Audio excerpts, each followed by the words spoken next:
नमस्कार दोस्तों, मेरा नाम है विमल सिंह। बालाजी स्टडी अड्डा में आपका स्वागत है। जूनियर सुपर टेट के सामाजिक अध्ययन के कोर्स के अंतर्गत जो इससे पहले आपका धार्मिक आंदोलन वाला चैप्टर था वो समाप्त हो चुका था। पिछले वाले प्रश्न साइड में आई बटन में वीडियो मिल जाएंगे। आज से हम स्टार्ट कर रहे हैं हमारा भारत में मौर्य साम्राज्य की जो स्थापना है इस पर आधारित प्रश्न। टोटल लगभग 93 प्रश्न है जिन्हें हम 3 पार्ट में देखेंगे। आज जो है टोटल हम 30 प्रश्न जो है वो देखेंगे। तो चलिए शुरू करते हैं। सबसे पहला यहाँ पर प्रश्न है कि चाणक्य का अन्य नाम जो है वो क्या था? भट्ट स्वामी, विष्णुगुप्त, राजशेखर या विशाखदत्त? बताइए इनमें से कौन सा जो है वो सही होगा। तो आप सभी जानते हैं चाणक्य को विष्णुगुप्त के नाम से भी जाना जाता था। आपका बी वाला ऑप्शन बिल्कुल सही हो जाएगा। महत्वपूर्ण प्रश्न है, ध्यान रखिएगा। दूसरा प्रश्न है निम्नलिखित में से किसकी जो तुलना है वो मैकियावेली के प्रिंस से की जाती है? ये भी आपका बहुत प्रश्न रिपीट होता है। बताइए कालिदास का मालविकाग्निमित्रम, कौटिल्य का अर्थशास्त्र, वात्स्यायन का कामसूत्र या फिर तिरुवल्लुवर का तिरुकुरल? 4 ऑप्शन है, बताना है आपको कौन सा सही होगा। आंसर की बात कर लेते हैं तो कौटिल्य का अर्थशास्त्र आपका बिल्कुल सही हो जाएगा, जिसकी तुलना मैकियावेली के प्रिंस से जो है वो की जाती है। प्रश्न ध्यान रखिएगा, बहुत रिपीट होता है। तीसरा प्रश्न है वो शासक कौन था जिसने राज सिंहासन पर बैठने के लिए अपने बड़े भाई सुसीम की हत्या जो है वो की थी? अशोक, अजातशत्रु, कनिष्क या फिर सिमुक? बताइए इन चारों ऑप्शन में कौन सा जो है वो सही होगा। आंसर की बात करते हैं ऑप्शन एबीसीडी में से, तो नाम ध्यान रखिएगा। अशोक जो है वो शासक था जिसने राज सिंहासन पर बैठने के लिए अपने बड़े भाई सुसीम की हत्या जो है वो की थी। चौथा प्रश्न है निम्नलिखित में सम्राट अशोक की वह पत्नी कौन थी जिसने उसको प्रभावित किया था? बताइए चंडालिका, चारुलता, गौतमी या फिर कारुवाकी?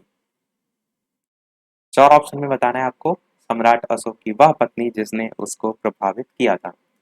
आंसर की बात करते हैं ऑप्शन एबीसीडी में से, तो आपका डी वाला ऑप्शन कारुवाकी जो है वो सही हो जाएगा। ये जो है वो नाम था। पांचवा प्रश्न है अशोक ने अपने जो सभी अभिलेख हैं उसमें एक रूपता से किस प्राकृत का प्रयोग किया है? अर्धमागधी, सौरसेनी, मागधी या फिर अंगिका? आंसर की बात करते हैं तो एक रूपता से किस प्राकृत का प्रयोग किया है, तो अशोक ने अर्धमागधी का प्रयोग जो है वो किया है। सभी वन लाइनर ही बेस्ड क्वेश्चन है, इसलिए इसमें ऐसा कुछ एक्सप्लेनेशन की भी आवश्यकता नहीं है। छठा नंबर प्रश्न है कि बिंदुसार ने जो विद्रोही थे उनको कुचलने के लिए अशोक को कहाँ भेजा था? 4 ऑप्शन है स्वर्णगिरी, तक्षशिला, उज्जैन या फिर वैशाली? आंसर की बात करते हैं ऑप्शन एबीसीडी में से, तो आपका आंसर बी वाला तक्षशिला जो है वो सही हो जाएगा। तो बिंदुसार ने विद्रोहियों को कुचलने के लिए अशोक को तक्षशिला जो है वो भेजा था।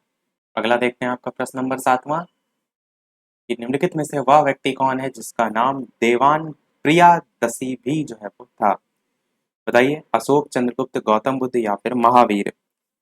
तो ऑप्शन एबीसीडी में से बताना है आपको वह व्यक्ति कौन था जिसका नाम देवान प्रियादसी भी था। आंसर की बात करते हैं तो अशोक का जो है वो नाम था। आठवां प्रश्न है निम्नलिखित में से प्राचीनतम राजवंश कौन सा है? मौर्य, गुप्त, कुषाण या फिर कंग?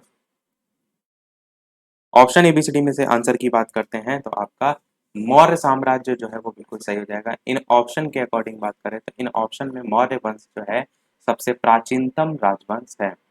नवा प्रश्न है कौटिल्य या चाणक्य किसका प्रधानमंत्री था? ये भी आपका बहुत ही महत्वपूर्ण प्रश्न है। बताइए चंद्रगुप्त द्वितीय का, चंद्रगुप्त मौर्य का, अशोक का या फिर अजातशत्रु का? आंसर की बात करते हैं ऑप्शन एबीसीडी में से, तो आपका आंसर ऑप्शन नंबर बी वाला यानी कि चंद्रगुप्त मौर्य जो है वो बिल्कुल सही हो जाएगा। और ये मौर्य साम्राज्य की जो स्थापना हुई थी वो समाप्ति आपकी आप देखेंगे तो इसी के साथ हुई थी, यानी कि कौटिल्य चाणक्य की सहायता से ही जो घनानंद था, नंद वंश का संस्थापक तो नंद वंश का महापदम नंद था, पर अंतिम शासक जो है वो घनानंद था। तो चंद्रगुप्त मौर्य जो है उसी ने युद्ध में पराजित किया था और वहीं से आपका जो मौर्य साम्राज्य था वो उसका जो है वो उदय हुआ था। तो ध्यान रखिएगा चंद्रगुप्त मौर्य किस प्रकार से जो है वो आए थे। पहले इस पर बेस्ड काफी सीरियल वगैरह भी बन चुके हैं, वो भी अगर आपने देखा होगा तो पूरी कहानी भी आपको पता होगा। 10वां प्रश्न देखते हैं कि कलिंग विजय के उपरांत अशोक महान ने निम्नलिखित किस धर्म को अंगीकार कर लिया था? बताइए चार ऑप्शन में कौन सा सही होगा। आंसर की बात करते हैं ऑप्शन एबीसीडी में से, तो आप सभी जानते हैं क्या कि बौद्ध धर्म जो है इसको अंगीकार कर लिया था, तो यही आपका जो है वो सही हो जाएगा। अशोक के टोटल शिलालेख कितने हैं? तो 14 शिलालेख हैं। और ये भी पूछा जाता है कि कलिंग युद्ध का वर्णन जो है वो किस शिलालेख में किया गया था? तो 13वें शिलालेख में किया गया था। ये बहुत पूछा जाता है, इस चीज को ध्यान रखिएगा। एक्चुअल में कलिंग युद्ध का जब वर्णन हुआ था तो अशोक का हृदय परिवर्तन हो गया था इतना भारी रक्तपात देखकर, तो इसी से ही आप प्रभावित हुए थे और बाद में जो बौद्ध धर्म है इसको जो है वो अपना लिया था। 11 नंबर प्रश्न है, चंद्रगुप्त के शासन विस्तार में किसने मुख्य रूप से मदद की थी? बताइए चार नाम दे रखे हैं, सुद्धोधन, उमागुप्त या फिर चाणक्य या फिर शूद्रक, कौन सा सही होगा? तो आप सभी जानते हैं किन्होंने सहायता की थी, बिल्कुल आपका ऑप्शन नंबर सी चाणक्य जो है वो बिल्कुल सही हो जाएगा। चाणक्य की सहायता से ही शासन विस्तार हुआ था। 12 नंबर प्रश्न है, सांची किस कला व मूर्ति कला जो है उसका निरूपण करता है? जैन, बौद्ध, मुस्लिम या फिर ईसाई? बताइए इनमें से कौन सा सही होगा।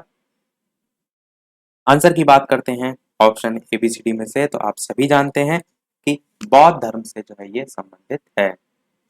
अगला देखते हैं प्रश्न नंबर 13 कि प्राचीन भारत का वह प्रसिद्ध शासक जिसने अपने जीवन के अंतिम दिनों में जैन धर्म को अपनाया था। चार ऑप्शन है, चंद्रगुप्त मौर्य, अशोक, समुद्रगुप्त या फिर बिंदुसार। बताना है आपको अंतिम दिनों में किसने जैन धर्म को अपनाया था। आंसर की बात करते हैं ऑप्शन एबीसीडी में से, तो चंद्रगुप्त मौर्य जो है आपका बिल्कुल सही हो जाएगा। चंद्रगुप्त मौर्य ने अपनाया था।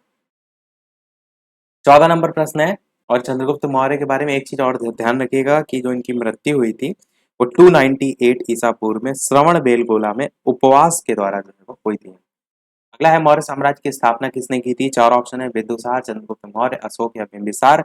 बताइए इनमें से कौन सा जो है वो सही होगा। आप सभी जानते हैं, आंसर की बात करते हैं, संस्थापक के रूप में चंद्रगुप्त मौर्य को जो है वो जाना जाता है। चंद्रगुप्त मौर्य का जन्म कब हुआ था? तो 345 ईसा पूर्व में जो है वो हुआ था।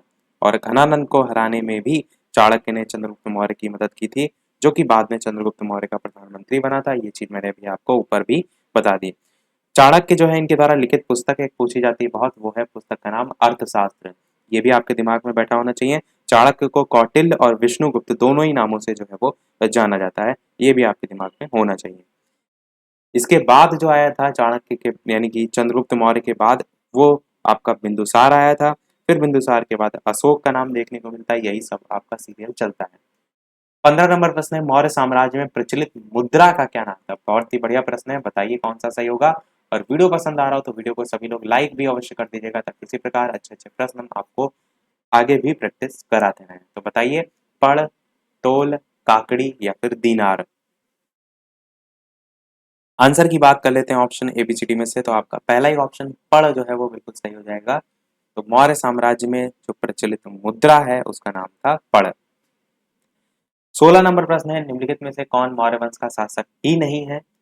अजातशत्रु, चंद्रगुप्त मौर्य, अशोक या बिंदुसार? तो मैंने अभी को आपको ये तीनों नाम अभी बताए।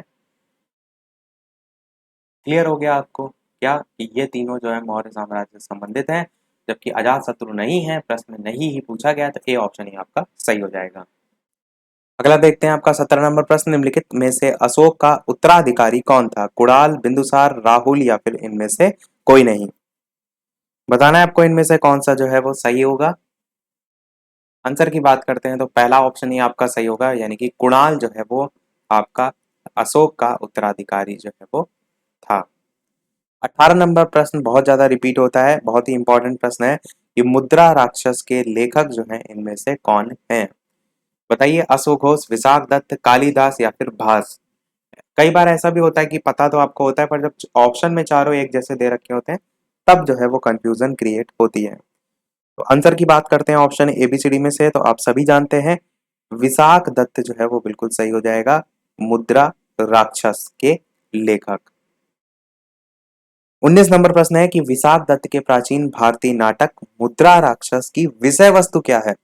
अब जैसे प्रश्न आपसे पूछा जाएगा तो 18 की तरह ना पूछ के 19 नंबर वाले की तरह पूछा जाएगा, अगर प्रश्न का लेवल थोड़ा सा ज्यादा जो है वो रखना होगा। तो चार ऑप्शन है, प्राचीन हिंदू जनश्रुति के देवताओं और राक्षसों के बीच संघर्ष के बारे में, या फिर एक आर्य राजकुमार और एक कबीलाई महिला की प्रेम कथा के बारे में, या फिर दो आर्य कबीलों के बीच सत्ता के संघर्ष की कथा के बारे में, या फिर चंद्रगुप्त मौर्य के समय में दरबार की दुर्भी संधियों के बारे में।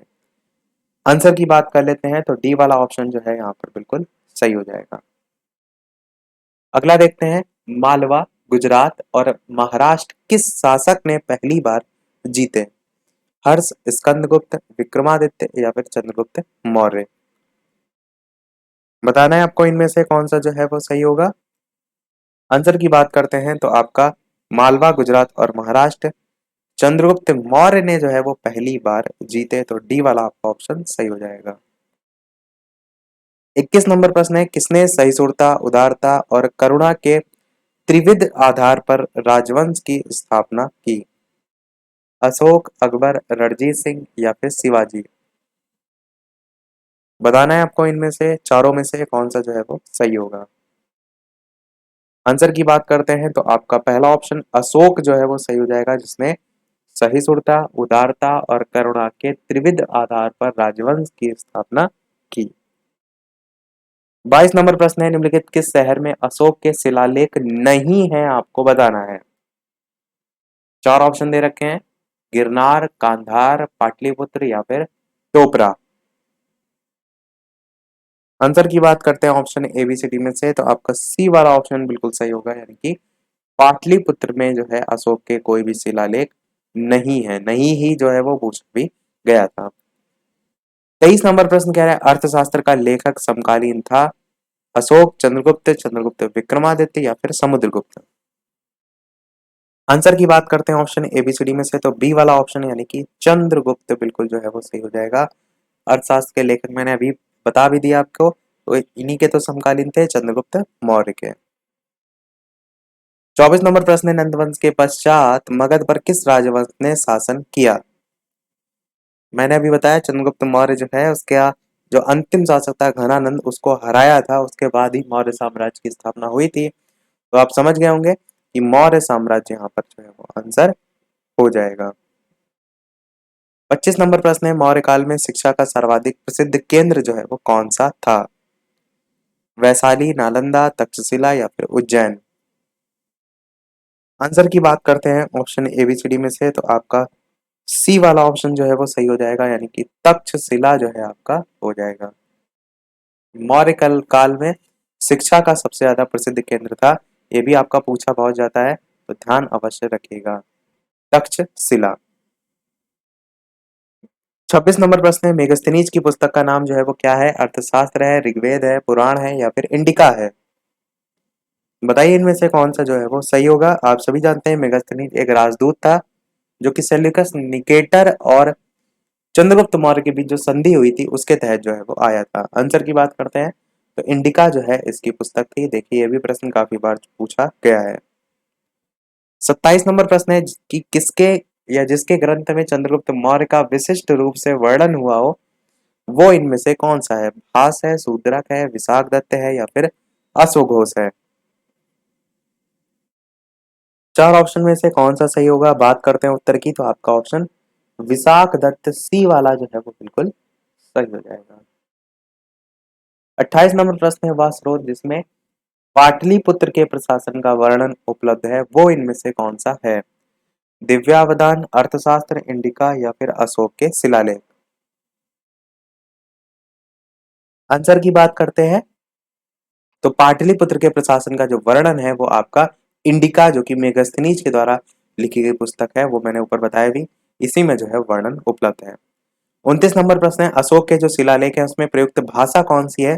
संस्कृत भाषा है, प्राकृत भाषा है, पाली भाषा है या फिर हिंदी भाषा है। आंसर की बात करते हैं ऑप्शन एबीसीडी में, तो प्राकृत भाषा आपका अशोक के शिलालेख में प्रयुक्त भाषा है। 29 प्रश्न हमारे हो गए। 30 प्रश्न देखते हैं, लास्ट नंबर प्रश्न, इसके बाद एक प्रश्न हम आपसे भी पूछेंगे। ये हमारा इस वीडियो का लास्ट प्रश्न कि निम्नलिखित में से किस मौर्य राजा ने दक्कन की विजय प्राप्त की थी? अशोक, चंद्रगुप्त, बिंदुसार या फिर कुणाल? और वीडियो अभी तक आपने लाइक ना किया हो तो जितने भी लोग वीडियो देख रहे हैं सभी लोग वीडियो को लाइक अवश्य कर दीजिएगा। चैनल पर नए हो तो सब्सक्राइब करके भी जुड़ जाइएगा। टेलीग्राम चैनल से ना जुड़े हो तो लिंक आपको डिस्क्रिप्शन में मिल जाएगी, सर्च करके भी जुड़ सकते हैं। प्रश्न आपका है, निम्नलिखित में से किस मौर्य राजा ने दक्कन की विजय प्राप्त की थी? अशोक, चंद्रगुप्त, बिंदुसार या फिर कुणाल? बताना है आपको इनमें से कौन सा जो है वो सही होगा। आंसर की बात करते हैं option A B C D में से, तो बी वाला ऑप्शन चंद्रगुप्त जो है वो बिल्कुल सही हो जाएगा। तो दक्कन की विजय प्राप्त चंद्रगुप्त मौर्य जो है वो उन्होंने की थी। सभी प्रश्न हमारे समाप्त हुए। अब एक प्रश्न आपके लिए भी, जैसा कि सभी वीडियो में हम आपसे एक नए प्रश्न पूछते हैं, इसका आंसर हम बताएंगे नेक्स्ट वाले वीडियो में कि प्रसिद्ध यूनानी राजदूत मेगास्थनीज भारत में किसके दरबार में आए थे? ए ऑप्शन है अशोक, बी ऑप्शन है हर्षवर्धन, सी ऑप्शन है चंद्रगुप्त मौर्य मौर्य और डी ऑप्शन है हेमू। तो अपना आंसर एबीसीडी में से कौन सा सही होगा वीडियो के मेन कमेंट में टाइप करके जो है वो बताइएगा। तो मिलते हैं चलिए अगले वीडियो में एक नए कुछ नए प्रश्नों के साथ, एक नए प्रैक्टिस सेट के साथ। तब तक के लिए नमस्कार। Thank you for watching.